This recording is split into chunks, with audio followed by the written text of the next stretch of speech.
A esperança é insistente, mesmo triste ela reside, mora lá na minha casa, vive aqui nessa cidade. Quando alegre cria asa, quando chora ela pousa. Olá, pessoal! Tentamos não falar boa noite porque muitas pessoas assistem o vídeo em vários horários do dia. Mas a nossa alegria é imensa de nos reunirmos no momento de oração, pedindo fortaleza para esse tempo que estamos atravessando. Meu nome é Ana Lúcia, faço parte do grupo Esperançar, da cidade de Santos, estado de São Paulo. Todas as terças-feiras nós realizamos o nosso evangelho na nossa casa, que nós chamamos de evangelho interativo. Em tempo de quarentena, então nos organizamos para trazer até você esse evangelho online. A gente espera que você goste, que você também tenha paciência, porque tudo é muito caseiro, mas que a mensagem do Mestre seja o principal de cada noite. Então nós iniciamos sempre com uma prece, nós vamos tentar unir os nossos pensamentos.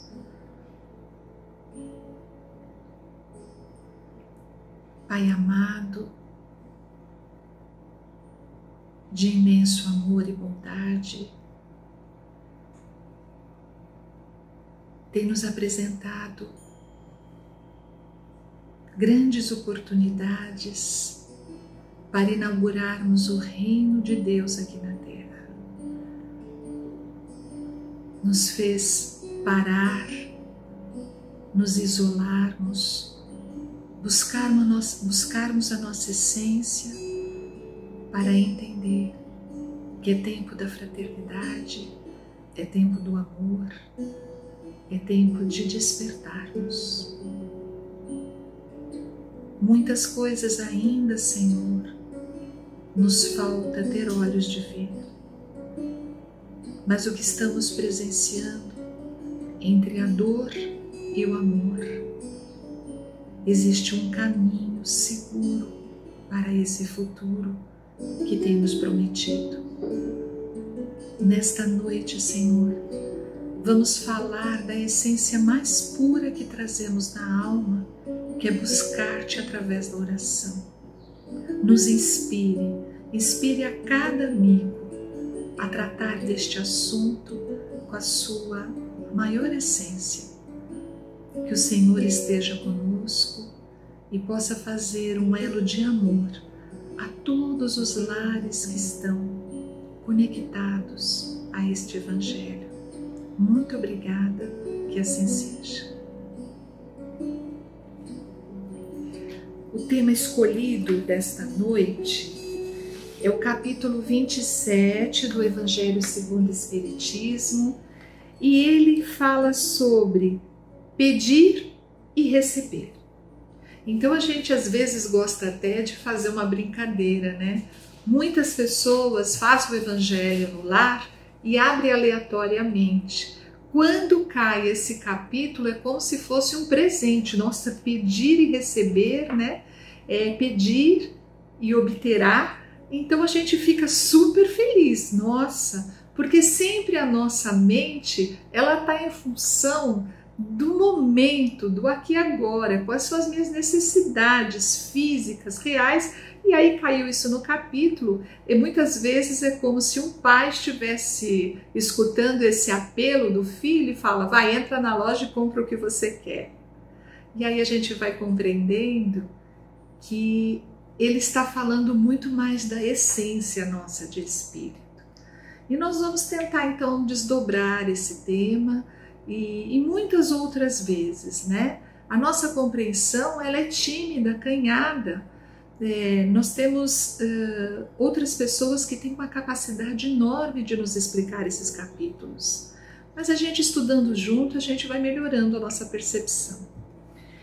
Ele fala então sobre a qualidade da prece, a eficiência da prece, a ação da prece, transmissão de pensamentos e mais alguns outros assuntos. Nós deixamos para fazer a abertura a leitura que fala das instruções dos Espíritos, maneira de orar. Eu vou ler apenas o primeiro parágrafo, para que você depois pegue seu livro e complemente essa leitura. Item 22. O primeiro dever de toda criatura humana é o primeiro ato que deve assinalar o seu retorno à atividade diária, é a prece. Quase todos rezam, mas são poucos os que rezam, os que sabem rezar. Que importância terão perante o Senhor as frases que repetem de forma maquinal, sem compreender nem prestar atenção no que estão dizendo? Rezam por hábito, por um dever a cumprir, e cuja execução é sempre um peso. A prece do cristão, do espírita ou de qualquer outro culto deve ser feita logo ao acordar, após o espírito retomar o domínio do corpo. Ela deve elevar-se em agradecimento a Deus, com muita humildade, deve vir do fundo do coração, agradecendo por todos os benefícios recebidos até aquele dia, pela noite transcorrida, durante a qual foi permitido, ainda que inconscientemente, visitar os amigos, os espíritos protetores, extraindo do contato com eles novas forças para continuar a caminhada do dia. Somos vinculados ao Pai desde a nossa formação. Não entendemos, não vemos e não escutamos, mas estamos vinculados pelo amor, pela sua essência em nós. Um dia iremos compreender completamente esta vinculação. Por ora, nós estamos alguns instantes acendendo aquela luz, né? E apaga, acende e apaga. Estamos intimamente ligados a Ele. Nos ensina a religião que através da religião nós nos religaríamos a Deus. Essa foi a forma mais didática que foi encontrado para relembrar essa proposta de estarmos sempre conectados com o Pai. Porque nós temos um hábito muito fácil e muito comum de amornar essa conexão, de nos desligarmos momentaneamente dessa luz que acende na nossa consciência. Então, a cada mergulho que fazemos através da prece, é como se o Pai nos dissesse: acorda, desperta, aproveita esta oportunidade. Então nós, tanto na casa espírita quanto em outros templos religiosos, usamos muito essa expressão religare, né? Fazer a nossa ligação novamente a Deus. Esse termo vem da comunidade judaica cristã, que utilizava através da passagem de Adão e Eva, que eles diziam que Adão e Eva haviam sido banidos do paraíso, haviam se desligados de Deus, né? E na verdade isso é um mito, isso é uma história para ressaltar a necessidade de voltarmos ao caminho do Pai. Então, quando a gente diz religar, na verdade nós estamos querendo ressaltar a conexão, a importância de estarmos conscientemente com o Pai, porque o Pai está em nós constantemente. Seja o mais imperfeito ser, o mais cruel ser, ele é filho do Pai. Vocês já repararam quando as mães vão aos presídios visitar os seus filhos? ou suas filhas, elas às vezes nos dão depoimentos de uma fé grandiosa. Diz assim: não importa o que ele é para a sociedade, eu sei que ele fez coisas erradas, ou ela cometeu, delitos graves. Ele é meu filho e eu o amo. Isso também pode ser transportado ao amor divino. Se o amor maternal, que dizem que é o amor mais divino aqui na Terra, imagine o amor do Pai que nos criou. Então nós estamos sim nele, na sua alma, só que nós não temos essa percepção. Nós precisamos resgatar a percepção dessa conexão. Desde muito tempo nos inclinamos em busca desse espiritual. Foi através dessa inclinação, dessa busca, que foram nascendo as religiões. Então nós nos inclinamos, mesmo que lá atrás, nós ainda em corpos primitivos, achávamos que essa inclinação para o divino era algo concreto, um trovão, um fogo, um vento, um fenômeno da natureza. Vamos afinando esta percepção. Se pudermos traçar essa linha do tempo do espírito, estamos cada vez mais nos aproximando de um entendimento mais real. E isso é muito importante. Essa conexão com o Mestre, ela faz de várias formas. Com o Mestre, que é o nosso irmão, e com o Pai também, Deus, que através de Jesus nos apresenta grandes possibilidades dessa conexão. Essa conexão com o divino tem de várias formas. Através da oração, através do cântico, da meditação, através de oferendas, seja qual for a maneira que os cultos religiosos ou a maneira que os espíritas buscam essa conexão, Deus entende o caminho que estamos fazendo de volta para casa. Essa conexão com Deus, ela lembra muito a parábola do filho pródigo. Quem lembra da parábola do filho pródigo? O filho pródigo sai da casa do pai, que é como se fosse a nossa história de espírito. Fomos criados simples e ignorantes. Vamos para entender essa encarnação em muitas passagens. Cometemos bastante delitos.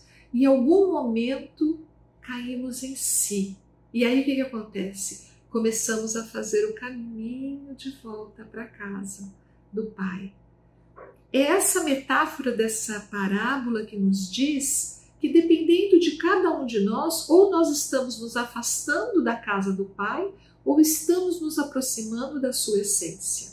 Precisamos de vez em quando buscar esse objetivo em nós. Como é que a gente tem feito? Sempre avaliar esses pedidos que estamos fazendo. Quantas vezes somos a própria mãe ou convivemos com alguém que solicita o divino para salvar o seu filho de um mal, para salvar o seu filho da doença que ele está passando? E aí a gente pergunta, será que há uma garantia da nossa prece ter o retorno exatamente daquilo que nós estamos pedindo? Quantas vezes uma pessoa pede o quê? Tranquilidade, serenidade para fazer uma prova, para prestar um concurso. E aí a gente pergunta, será que haverá garantia neste pedido de intercessão para que os espíritos superiores, os anjos da guarda, possam iluminar na hora da prece? Aí a gente pensa, se ele estudou, pode ser que aconteça, mas se ele não estudou, Quando uma pessoa reza para que lhe cure de uma doença e intimamente pede com todo o seu amor, com toda a devoção para qual tem com o Pai, numa atitude de respeito, será que haverá garantia de uma resposta favorável? Vocês reparam que mesmo através da nossa oração, nós nunca vamos ter garantia de que o retorno daquela intercessão será exatamente como eu quero, como eu estou precisando, como seria melhor para mim. Porque nessa grandeza que nós chamamos de vida e planejamento reencarnatório, nós, como os espíritos encarnados neste momento, nós estamos olhando por um buraquinho de fechadura. E esse probleminha que está aparecendo aqui é o que nós estamos pedindo para solucionar. Mas o Senhor, Ele enxerga o todo da nossa história. E às vezes a mãe que está pedindo para que seu filho se cure, houve um planejamento reencarnatório com muita clareza, tanto do espírito do filho, quanto o espírito da mãe, quanto o espírito do pai, que ali seria uma passagem de pouco mais de 10 anos, porque haveria o quê? Um resgate ou uma nova formatação desses espíritos para a sua evolução. Então nós precisamos cada vez mais serenar. E é claro, Ana Lúcia, então a gente não deve pedir? Sim, o nosso pedido ele tem que vir do fundo da alma. E muitas vezes estaremos nessas modalidades da qual eu acabei de citar. Vamos pedir por um filho, por um marido, por um amigo, por um concurso, por alguma coisa. Mas nós temos que crescer também em entendimento. Deus nos conhece. Deus sabe de tudo aquilo que nós precisamos, né? Nesse capítulo pedir e dar-se-vos-á. Começamos a entender que é algo muito mais de sabedoria do que algo físico. No mesmo capítulo tem a continuação. Jesus diz, né, não no capítulo, mas no Evangelho: buscai e acharei. A sabedoria divina, ela precisa ser buscada e achada. E no mesmo trecho da fala do Mestre, ele diz: batei e abrir-se-vos-á.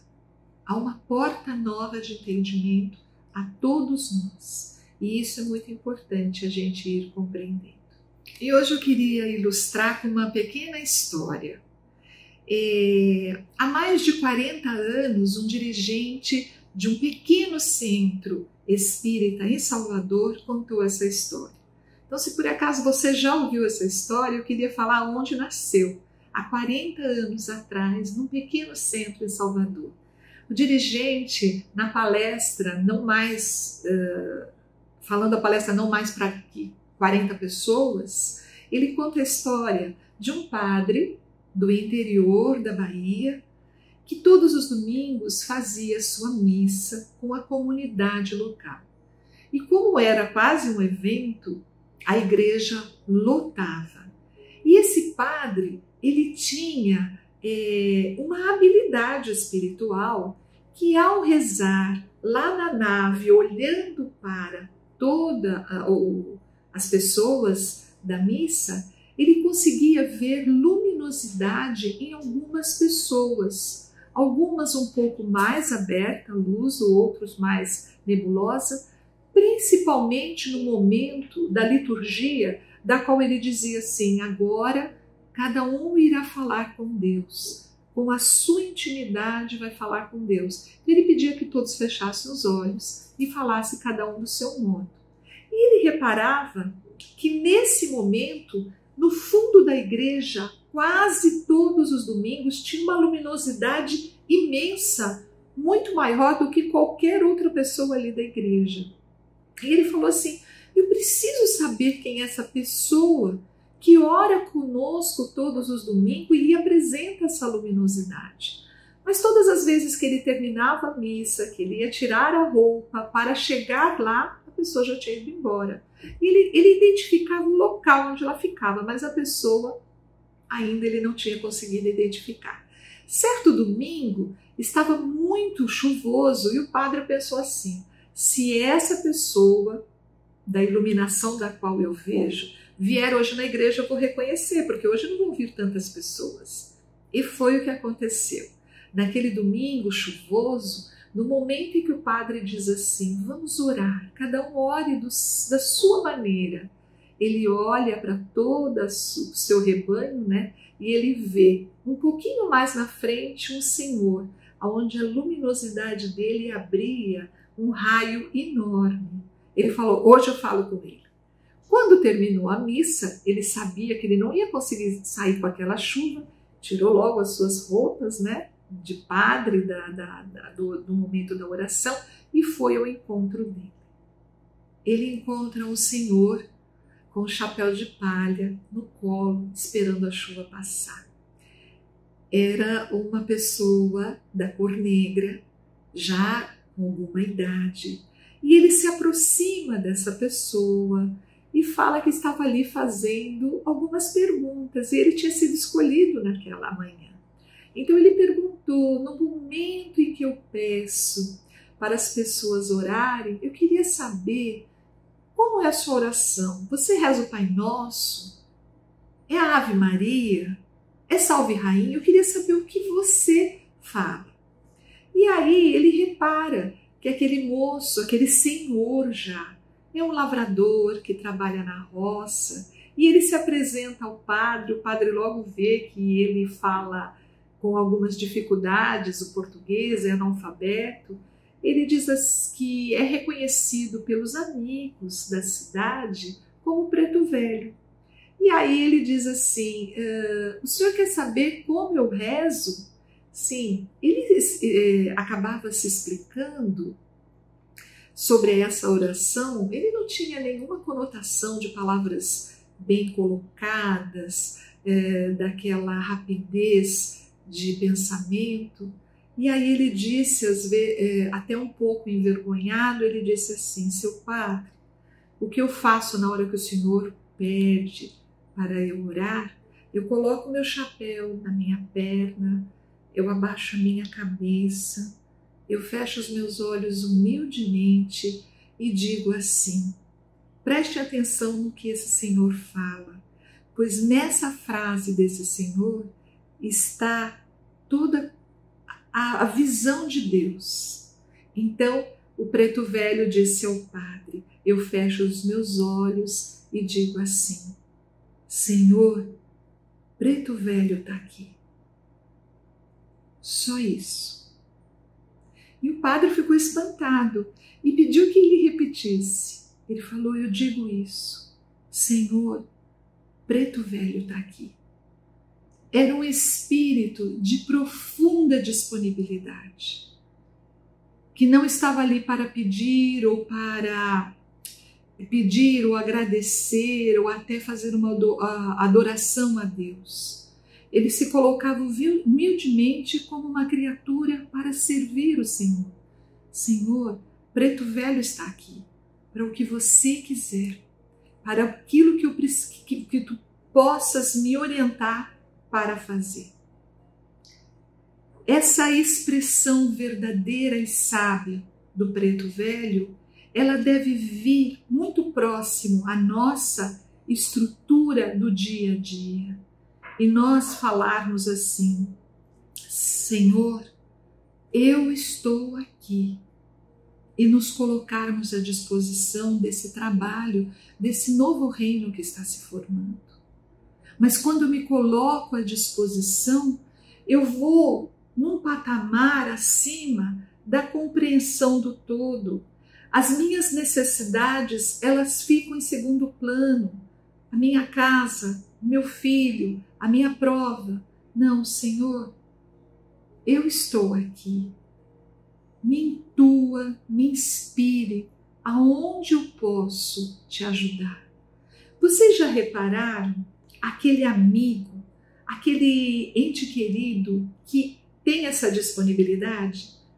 Eu estou aqui, o que você precisa? Aí a gente pede, ele nos ajuda em casa, nos ajuda no centro, nos ajuda a orar, sempre está disponível, sempre está alegre. Se um dia essa pessoa aparece um pouco mais caída, nós falamos assim, o que você tem? Não, eu vou te ajudar. Não precisa nem a pessoa pedir, porque aquela pessoa é tão importante para nós, tem nos auxiliado tanto, que a gente quer estar disponível no mesmo nível da qual ela está conosco. Isso é uma compreensão humana. Queremos ajudar quem nos ajuda. Imagine quem se coloca à disposição de Deus. Senhor, eu estou aqui. O que eu posso fazer para auxiliar nesse reino que está quase nascendo? Essa frase do preto velho, ela vem neste dia, quando nós estamos falando de oração. Que a gente possa refletir pela semana toda. E agora eu gostaria que vocês ficassem com um áudio para continuar essa nossa reflexão. Uma boa noite a todos. Continuando o nosso estudo da noite sobre prece, vamos lembrar um conceito que a doutrina espírita nos traz, que é o fluido cósmico universal, que é uma matéria primordial presente em todo o universo, que dá origem às outras formas de matéria. O fluido cósmico universal também é veículo para o pensamento, para a propagação das nossas emanações mentais. Assim como o ar, aqui no nosso plano, é veículo para o som, porém com alcance limitado.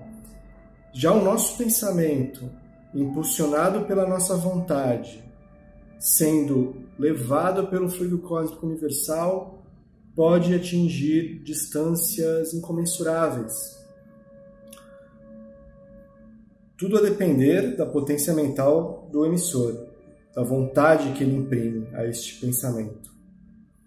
Este é um mecanismo básico da oração, que teve sua eficácia já comprovada por alguns estudos científicos. O mais famoso deles foi feito em 1988 pelo Dr. Randolph Bird, na Califórnia, que estudou a ação da prece em doentes acamados em UTIs coronarianas, e aqueles que recebiam preces intercessórias claramente tinham alterações positivas em seus exames, em comparação com o grupo de controle que não recebia prece alguma. Se colocarmos um cérebro em oração, um exame de ressonância magnética, é possível ver que há certas áreas que diminui-se a intensidade, outras aumentam. Uma das áreas que diminui a intensidade é uma área responsável pelo nosso senso de individualidade, separação entre nós e o meio. Portanto, a oração nos conecta com o todo, nos faz perceber como tudo é um só, como você também está no outro e o outro em você, e o meio interage com você e você interage com o meio. Por meio de estados de prece, estados meditativos, isso fica claro, e os próprios exames mostram isso, exames de imagem. A oração também é uma respiração da alma, a alma que é considerada o espírito encarnado. Nós aqui precisamos desses momentos de emancipação para nos reabastecermos. O nosso cérebro é programado para isso, para ter estados alterados de consciência de forma cíclica, estados em que você perde a noção de tempo e espaço. Muitos conseguem isso fazendo atividades que gostam, chamado estado de fluxo. A oração leva isso para um outro patamar, pois também está acompanhada de uma sintonia muito elevada com as forças do bem do universo. Ou seja, é a respiração da alma por excelência que nos traz inúmeros benefícios. Os benefícios que a doutrina espírita nos ensina, os mais imediatos, é que a prece nos traz força moral e atrai o concurso de bons espíritos. O que é tão importante, principalmente neste momento que estamos passando, agora, maio de 2020, pandemia, quarentena, confinamento, incertezas. Conseguir maior força moral, atrair o concurso, a ajuda de bons espíritos é muito importante. Então, a prece se torna uma ferramenta essencial nesta fase, para que não possamos apenas pedir auxílio e força moral, mas também, se nos sentimos preparados, vibrar por outras pessoas que estejam precisando, vibrar pela paz, pela fraternidade, pelo equilíbrio de todos nós, nesses momentos ainda difíceis que estamos passando. A literatura espírita tem muitos exemplos sobre a eficácia da prece. O livro Fronteiras da Loucura, de Divaldo Franco, Bezerra de Menezes fala sobre aparelhos no mundo espiritual chamados seletores de prece, que por meio de uma tecnologia muito avançada consegue decodificar essas emanações mentais da prece, interpretá-la, fornecendo os dados para as equipes espirituais, intercambiando forças para aqueles que as emitiram e auxiliando o trabalho das equipes espirituais de amparo. Vejam como nossas emanações mentais, a nossa prece pode ser decodificada por tecnologias do mundo espiritual também. Algo que ainda estamos longe de desenvolver aqui no plano físico, mas nesse ponto nossa ciência há de chegar. Terminando com uma historinha de São Francisco de Assis, quando ele estava caminhando numa região do interior da Itália, acompanhado de um discípulo, foram apanhados por uma tempestade de neve muito intensa, conseguiram chegar às portas de um mosteiro, bateram e não conseguiram entrar. Quando alguém conseguiu finalmente responder à chamada, abriu uma frestinha, eles se identificaram e a porta foi fechada imediatamente, negando a entrada naquelas condições climáticas extremas. Nesse momento, o discípulo de São Francisco se colocou a chorar, desesperado, a certeza de que iria morrer. Já Francisco de Assis se põe em oração, esboça um sorriso de contentamento, fecha os olhos e seu discípulo olha para ele quase que indignado, tentando entender de onde vinha aquela tranquilidade, porque perguntando se ele tinha consciência de que eles estavam sob risco concreto de morte. E Francisco de Assis apenas lhe explica que procurou por aquele momento toda a sua vida, a experiência religiosa suprema de estar completamente nas mãos de Deus.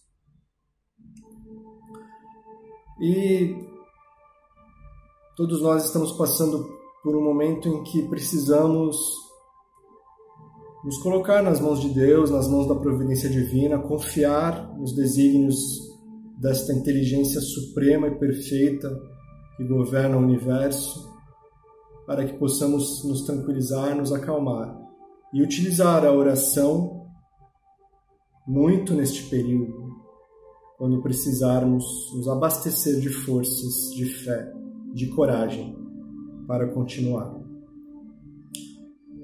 E agora ficamos com a nossa amiga Elaine Vidal, dando continuidade no estudo da noite. Boa noite. Boa noite. Estamos aqui em mais um Evangelho e eu vou continuar o que o Áureo estava dizendo sobre a prece. Muitas pessoas perguntam, mas para que eu preciso fazer prece? Será que a minha prece tem que ser aquela prece decorada, materializada? Então, se eu não conseguir decorar uma prece, eu não posso fazer? E o Evangelho nos explica que não é nada disso. Mais do que palavras prontas, o que embasa a nossa prece é o sentimento e a emoção. Para a gente entender como a prece funciona, é preciso a gente entender um pouquinho da constituição física do nosso mundo. Nós temos um fluido, que é um fluido que deu origem a toda a matéria do universo, tanto a matéria visível e intangível, quanto aquela invisível e intangível, ou seja, que a gente não vê e não pode tocar. Esse fluido é o fluido cósmico universal. E todos nós estamos mergulhados no fluido cósmico universal, assim como nós estamos mergulhados no ar e não enxergamos.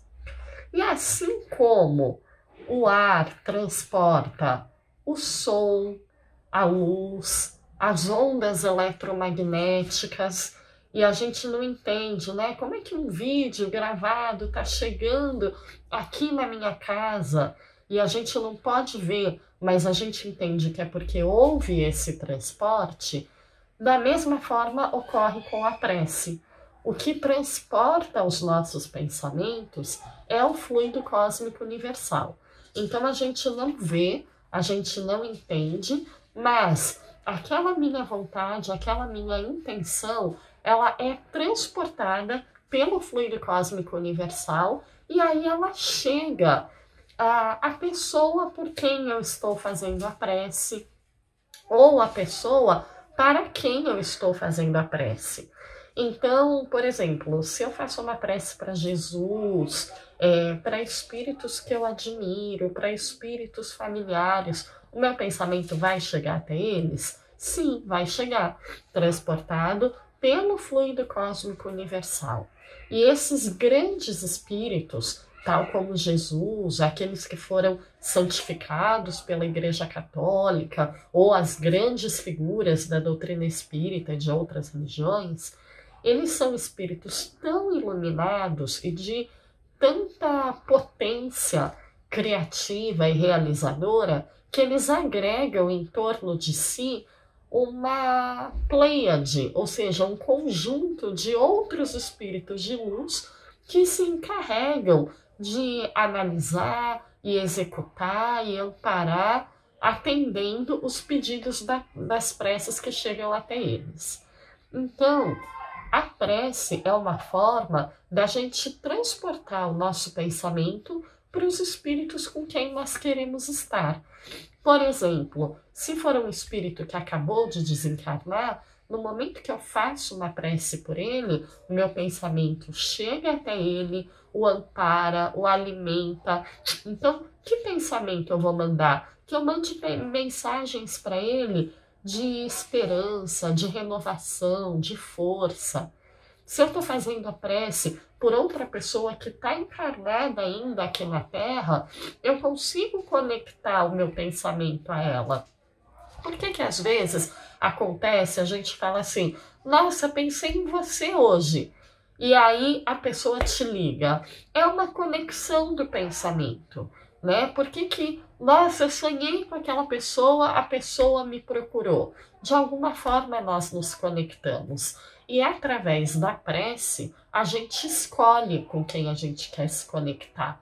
Porque essa conexão que ocorre no dia a dia, às vezes a gente nem percebe. O nosso pensamento vai indo, vai divagando, e às vezes nós acabamos até atraindo sentimentos e espíritos de quem nós não gostaríamos de estar perto. Mas a gente mantém tanto pensamento neles que a gente acaba atraindo. Agora, no momento da prece, eu faço uma escolha lúcida, consciente. Eu quero promover o bem, ou para mim, se é uma prece por mim mesmo, ou para outra pessoa, ou para a humanidade. Então agora, por exemplo, em tempos de pandemia, é tanto medo, tanta angústia acontecendo, que a nossa prece, certamente, ela é fundamental. Fazer preces pelo planeta, fazer preces pelos espíritos que estão retornando ao plano espiritual, fazer preces por aqueles que estão se despedindo de entes queridos. Cada prece vai contribuir para alterar a psicosfera do nosso planeta. Então, a nossa intenção aqui não é fazer da prece algo material, mas explicar cientificamente como ela funciona. Então, convido a todos vocês. Bateu medo, bateu angústia, bateu a preocupação? A prece é sempre um excelente medicamento. Eu queria pedir licença nessa noite que nós estamos falando de oração e contar uma pequena passagem da minha vida. Dezembro de 2019, muitas pessoas sabem, nasceu meu primeiro neto, né? E a minha filha mora fora do Brasil, mora na Argentina. E eu estava lá acompanhando todo o processo. O Pedro, ele nasceu prematuro, com um peso relativamente até bom para ser prematuro, mas ele veio com uma hipertensão pulmonar muito severa, que não deixa também de ser comum às crianças prematuras, né? Alguma sensibilidade pulmonar. Nas 24 horas seguintes, o problema pulmonar ficou bem mais severo e ele foi transferido do hospital para a clínica neonatal, onde ele seria melhor cuidado. 2 dias depois, a minha filha saiu do hospital e nós fomos visitar o bebê nesse espaço, nessa clínica, né, que cuidava só de crianças prematuras. E quando nós chegamos lá, os próprios pais não puderam vê-lo, né? Toda sua incubadora estava coberta, o bebê estava com os olhos vendados, estava com fone de ouvido, sendo alimentado por soro através do umbigo, como se ele estivesse voltando novamente para o útero. Foi essa impressão que eu tive. A médica chamou os pais lá dentro, dizendo toda a gravidade do caso, e naquele dia falou assim: tem mais um agravante. Nessa transferência do bebê, ele pegou infecção hospitalar também. Nós temos 2 grandes lutas. E a própria médica disse: se vocês sabem orar, comecem a orar.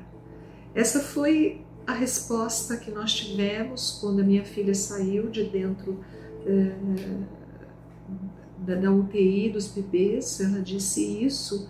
No momento, vem toda a estrutura da doutrina espírita, da qual está dentro da gente, mas vem junto com a dor. E eu lembro naquele momento que eu falei, nem com tanta fé, eu falei assim: para Deus tudo é possível. O que a gente tem para fazer agora? Eu falei para minha filha: nós temos que orar. Nós chegamos na casa dela, oramos com todos. A vozinha dela estava passando alguns dias conosco também, orou várias vezes o seu terço e tudo junto ali numa oração. Foi um dia e uma noite, como nós chamamos de terror, né? Que se o telefone tocasse, nós saberíamos que alguma coisa não teria dado certo. Foram passando, cada dia era um dia de pedir.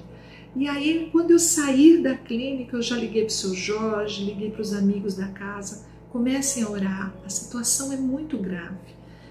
E desses amigos foram nascendo a lembrança de outros amigos. Muitos outros amigos, nós humildemente fazíamos o pedido. Mas o que a gente percebe é que a oração em situações graves tem que nascer daquele que tem um vínculo mais próximo. Não caberia eu e minha filha pedirmos para que todos orassem se a oração não saísse em primeiro lugar da gente. Nós tínhamos que ter clareza que a oração saía de quem estava pedindo. Nós já estamos pedindo e nós precisamos de o quê? De uma força. Durante todo o período, muitas pessoas começaram a orar. Mas tem uma coisa que me chamou a atenção. Os nossos amores, amigos e afetos ligam e nos trazem uma mensagem linda. Mas os desafetos nossos também ligam. E aquelas pessoas que ligam, que nós temos pontos de vista diferentes, de repente se coloca numa situação de acolhimento.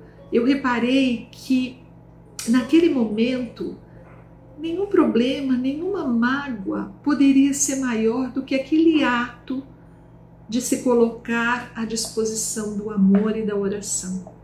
E aí a gente se pega assim: nossa, por que nós temos uma intimidade ainda tão cheia de coisas para serem trabalhadas?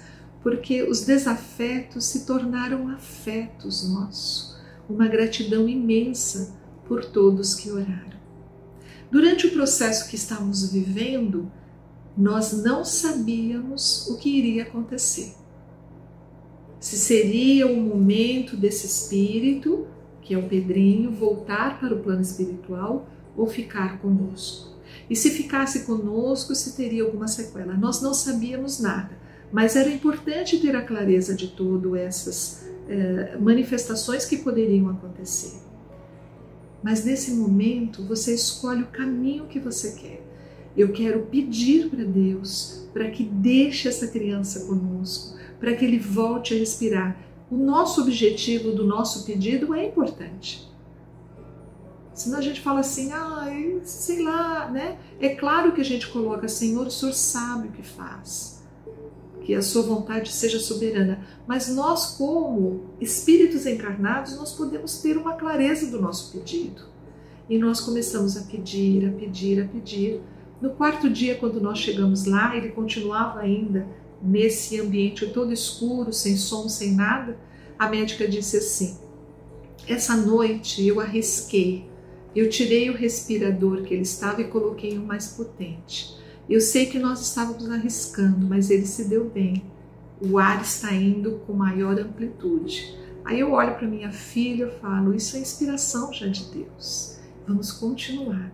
E aí eu queria mostrar para vocês, foram 11 dias de profunda conexão, de oração e de alegria. E aí eu não queria nunca esquecer dessa ajuda que nós tivemos. Então, conforme as pessoas me ligavam, eu ia anotando todas que ajudavam na oração do Pedro. Isso daqui me traz um retorno muito importante, porque quando nós estávamos no 8º dia, ainda sem resposta, sem nada, a médica nos liga e diz assim, traga leite. Nesta manhã nós vamos tentar dar 2 ml de leite para ele. A nossa alegria, gente, nós fizemos até um bolo nesse dia em casa, era imensa. É isso que eu queria falar para vocês. A lição desse dia dos 2 ml de leite, que não é nada. Se você pegar 2 ml de líquido, você vai ver. Era a esperança mais gigantesca que eu tive nos últimos tempos. E aí isso ficou marcado na minha intimidade. Às vezes nós estamos atravessando um problema sério. Você teve uma pequena mudança. Essa pequena mudança pode ser o início dos passos seguintes que virão trazer um alento a todos nós. Gostaria que vocês sempre lembrassem desses 2 ml de leite. No período que nós estávamos lá, a médica disse assim, eu acho que ele vai passar o Natal com vocês. No dia 24 de dezembro, nós fomos buscar o Pedro para encher a nossa vida de esperança e trazer na sua história esperança para você também. Obrigada. No nosso Evangelho, temos a oportunidade de refletir sobre a ação da prece e de pensar também como cada um de nós se comporta diante da prece. Qual é a relação que temos? Como aprendemos a rezar? Como foi esse ensinamento na nossa vida? E hoje, como fazemos? As nossas preces pessoais, elas se caracterizam mais por serem preces que pedem, que agradecem ou que louvam. Elas são preces que nos acompanham quando amanhecemos, quando anoitecemos, estão presentes em qualquer momento da nossa vida. Precisamos ter um horário fixo para realizá-las, ou elas podem nos acompanhar como boas inspirações. As preces estão presentes no nosso Evangelho no lar, o Evangelho que fazemos uma vez por semana, junto com a leitura, com a reflexão, com as vibrações. Como está a prece no nosso Evangelho? Precisamos de palavras decoradas para a prece, ou conseguimos ouvir aquilo que o nosso coração fala? Ao mesmo tempo que refletimos sobre essa fala do nosso coração, ampliamos um pouco aquilo que pensamos ser nossa necessidade, imaginamos o que é importante para o nosso espírito passar nessa vida. Pedimos para que as aflições sejam retiradas ou pedimos força e resiliência para aprender a lidar com essas aflições, para aprender o que elas estão tentando nos ensinar nessa vida. Qual é o nosso olhar diante da prece que fazemos? Convido vocês a lerem também o capítulo seguinte, a coletânea de preces, organizada por Kardec, a partir das preces que ele ouvia da espiritualidade. Tanto o prefácio de cada prece como a prece em si nos ajuda a refletir sobre o que é importante para o nosso espírito. Às vezes imaginamos algo, desejamos algo, mas Deus tem uma visão muito mais ampla sobre as nossas necessidades. Esse capítulo, essa coletânea de prece, também nos ajuda a ter esse olhar mais amplo. Eu me lembrei também, pensando sobre a prece, da gratidão. Como está o hábito de agradecer em nossa vida? Aí eu me lembrei de um dos nossos evangelhos de Natal, que foi aquele que teve como tema a gratidão como modo de ser. E cada pessoa que participou recebeu de presente um pote da gratidão, com o convite, com a sugestão de que começasse a anotar em pedaços de papel tudo aquilo que fosse bom, ou as dificuldades pela qual tinha passado, a forma como lidou com essas dificuldades, e fosse colocando nesse pote. E aí eu pensei, nessa quarentena, o quanto nós todos estamos aprendendo, o quantas estratégias tivemos que criar, quantos aprendizados, o quanto o nosso pote da gratidão pode estar ficando cheio, pode estar se multiplicando até. Vocês lembraram do pote da gratidão? Estão seguindo com ele? Porque quando a gente coloca pequenas anotações no pote, por exemplo, hoje eu recebi um bom conselho de uma amiga. Hoje eu consegui desabafar e pedir ajuda. Hoje eu consegui sair, coloquei a minha máscara, levei meu álcool gel, tomei cuidado, consegui fazer o extremamente necessário e voltei para casa, em segurança. Me preservei e preservei aos outros. Hoje eu consegui organizar o meu trabalho em casa. Hoje eu consegui dar conselhos para uma amiga que estava triste. Acho que a ajudei. Já pensou todas essas observações no papel e a gente encher no pote? E quando chegar no final do ano, a gente vai ver que todos esses pequenos pedaços de papel são sementes de preces que podemos fazer. E podemos fazer diariamente. E aí a gente vai exercer a prece da gratidão. Agradecer por todas as inspirações boas que ouvimos, que conseguimos ter sintonia para ouvir, manter a boa sintonia e colocar em prática. E lidar com essa situação como uma grande situação de aprendizado nessa escola da vida na qual estamos todos inscritos. Então fica o convite. E quem não foi no Evangelho do ano passado, faça o seu pote da gratidão em casa, comece a colocar, comece a anotar. Pode anotar até as dificuldades, porque depois quando você reler, você verá o quanto você foi capaz de lidar com todas elas. Agora nós vamos ouvir os recados. Temos 2 recadinhos hoje. E é interessante que esses recados às vezes nos chegam como preces também. O primeiro recado que eu vou ler é o da Aline Bayer. Saudades dos nossos encontros, nossas reflexões, nossos desabafos e experiências compartilhadas.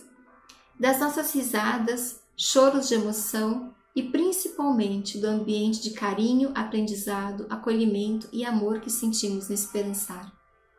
Estamos todos passando por um período de muitos desafios, mas como espíritas, sabemos que se a lição for bem aprendida, poderá ser o começo de uma vida nova para essa nossa morada chamada Terra, levando-nos ao mundo de regeneração.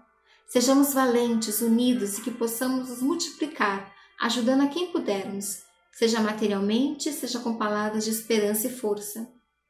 Pensei em todos nós e abri uma mensagem aleatória no livro chamado Semente de Felicidade, de Lorival Lopes. Eis o que nos foi enviado. As dificuldades não são inimigas, auxiliam na caminhada, fazem despertar suas forças. Uma dificuldade maior exige esforço maior, e assim treina mais e ensina-lhe a viver. Agradeça a Deus pelos problemas. Basta confiar, agir, amar ser paciente e humilde. Acreditem, sairemos dessa mais fortes. Que Deus e o Mestre Jesus estejam conosco, nos protegendo sempre. Grande abraço virtual a todos e a todas. Obrigada, Aline. Temos também mais um recado, que é de um casal, Norberto e Ana Carolina. Tome a minha mão, meu amigo. Tome a minha mão. Vamos caminhar. Vamos apenas passear na nossa imaginação. Vamos desfrutar de nossa caminhada sem pensar e sem chegar a lugar nenhum. Andar pacificamente, alegremente. Nossa caminhada é de paz, de alegria e de luz. Em cada passo que damos juntos, uma flor desabrocha, uma brisa refrescante ensaia a balançar uma folha e a onda contorna a areia desenhando nela o nosso futuro. Vamos caminhar juntos até logo ali, quando poderemos beijar a areia com nossos pés e agradecer por nosso passeio enquanto tudo isso passa. Tome minha mão, meu amigo. Obrigada, Norberto e Ana Carolina. E agora eu convido vocês ao encerramento do nosso Evangelho. Peço que vocês relaxem no local onde estão, se acomodem, sintam a respiração, sintam esse ar que entra, esse ar que sai. Procurem imaginar que nós todos fazemos parte da mesma corrente de energia e que essa corrente abençoada chega na casa de cada um de vocês, levando alegria, amorosidade, força. Fechem os olhos e acompanhem a leitura que eu farei da prece de São Francisco.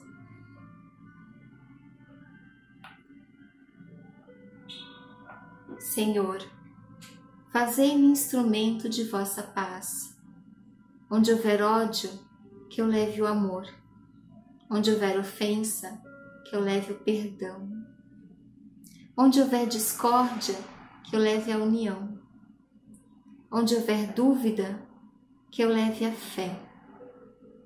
Onde houver erro, que eu leve a verdade. Onde houver desespero, que eu leve a esperança. Onde houver tristeza, que eu leve a alegria. Onde houver trevas, que eu leve a luz. Mestre, fazei que eu procure mais consolar que ser consolado, compreender que ser compreendido, amar que ser amado, pois é dando que se recebe, é perdoando que se é perdoado, e é morrendo que se vive para a vida eterna. E que assim seja. Que todos tenhamos uma boa semana. Obrigada.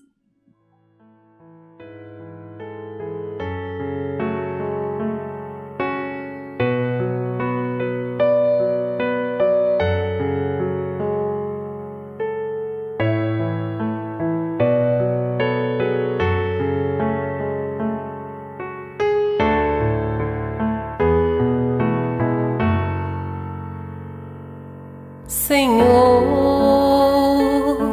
fazei-me instrumento de vossa paz. Onde houver ódio, que eu leve o amor.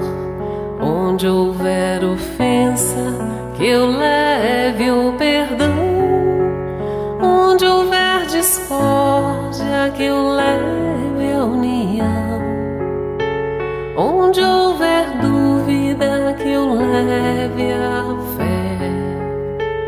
Onde houver erro, que eu leve a verdade. Onde houver desespero, que eu leve a esperança.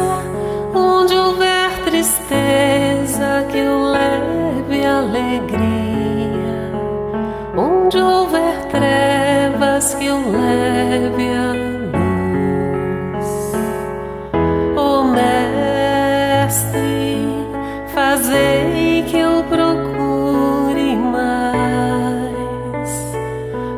consolar que ser consolado, compreender que ser compreendido, amar que ser amado, pois é dando que se recebe, é perdoando que se é perdoado, e é morrendo que se vive para a vida eterna.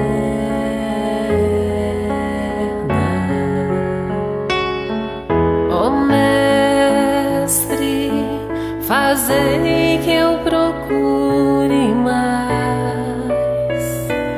consolar que ser consolado, compreender que ser compreendido, amar que ser amado, pois é dando que se recebe,